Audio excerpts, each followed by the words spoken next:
Doctor BR Ambedkar Konaseema జిల్లా రామచంద్రపురంలో కోల్కతాలో జరిగిన వైద్యురాలి అత్యాచారం హత్య కేసులో న్యాయం కోసం విద్యార్థులు భారీ ర్యాలీ నిర్వహించారు. కోల్కతాలో ఆర్జికర్ ప్రభుత్వ కళాశాల హాస్పిటల్లో ఆగస్టు 9వ తేదీన రాత్రి డ్యూటీలో ఉన్న మహిళా వైద్యురాలిపై అమానుషంగా అత్యంత పాశవికంగా సామూహిక అత్యాచారం చేసి పాశవికంగా హత్య చేసిన కేసులో సత్వర న్యాయం చేయాలని మోడర్న్ కాలేజ్, వికాస్ కాలేజ్, ప్రభుత్వ డిగ్రీ కళాశాల, విఎస్ఎం కాలేజ్ విద్యార్థులంతా ఏకమై నిరసన తెలిపారు. అలాగే మోడర్న్ సంస్థల అధినేత జీవీరావు, వికాస్ కాలేజ్ అధినేత వెంకటరమణ, కాలేజీ సిబ్బంది పాల్గొని రాజగోపాల్ సెంటర్ నుంచి ఆర్డీఓ ఆఫీస్ వరకు వై వాంట్ జస్టిస్ అంటూ పెద్ద ఎత్తున నినాదాలు చేస్తూ ర్యాలీ చేశారు. ఈ కార్యక్రమంలో పుడిపూడి ఫణితేజ, 28వ వార్డు ఇన్ఛార్జ్ మంత్రి వాసంశెట్టి సుభాష్, టీం తదితరులు పాల్గొన్నారు.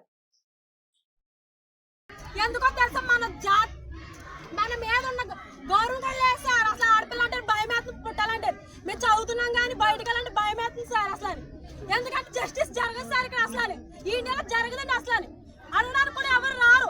తన పొలిటీషియన్ అని ఊరుకుంటారు అంతే. ఒక్కరోజు 9వ తారీఖు జరిగింది సార్ ఇది విషయం. కానీ ఇప్పుడు ఈ రోజు ఏంటంటే 19వ తారీఖు. కానీ ఇప్పుడు వరకు జస్టిస్ జరగలేదండి. కనీసం వాళ్ళ అమ్మ నాన్నకు 3 గంటలకు అమ్మ డెడ్ బాడీ కూడా చూపించలేదు సార్. అలాంటి దేశం మనం గొప్పగా చెప్పుకోవడానికి ఇండియా అంటే నా మాతృదేశం గొప్పగా గర్వంగా చెప్పుకునే దేశం ఈ రోజు ఇంత దిగజారిపోయిందంటే మనం సిగ్గుపడాలండి. అసలు నా పేరు కుడిపూడి ఫణితేజ, 28వ వార్డు ఇన్ఛార్జిని. కనిపించిన తల్లిని, తోబుట్టుని, చెల్లిని తప్ప ప్రతి ఆడవారిని కూడా మదమెక్కిన చూపుతో చంపే మగవాళ్ళకు ఏ చట్టాలు రావాలి? ఇంకెంతమంది ఆడపడుచులు పాడెక్కాలి? పైచేతంతో పెరిగిపోతున్న మానవజాతిని ఏ కోర్టులు శిక్షిస్తాయి? ఇంకెంతమంది తల్లిదండ్రులు అనారోగ్యాలు వినిపిస్తాయి? ఎన్సీఆర్పీ రిపోర్టు ప్రకారం సగటుకు మన భారతదేశంలో 172 మంది అమ్మాయిలు ప్రతిరోజు మిస్ అవుతున్నారంటే ఏమనాలి? ఆలోచిస్తే అరబ్ దేశాల్లో శిక్షకులైన, ట్రైనర్స్ అయిన శాడిస్టులు, మొగాలు కూడా మారుతున్నారు తప్ప మన దేశంలో ఉన్న వాళ్ళు ఎవరు కూడా మారట్లేదు. ఈ సమాజంలో యువత చైతన్యం ముందుకు అడుగు వేయాలి. బ్యాడ్ టచ్, గుడ్ టచ్ అనేవి ఆడవాళ్ళతో పాటు మగవాళ్ళకి చిన్నతనం నుంచి నేర్పిస్తే ఎవరితో ఎలా ఉండాలనో తెలుస్తుంది.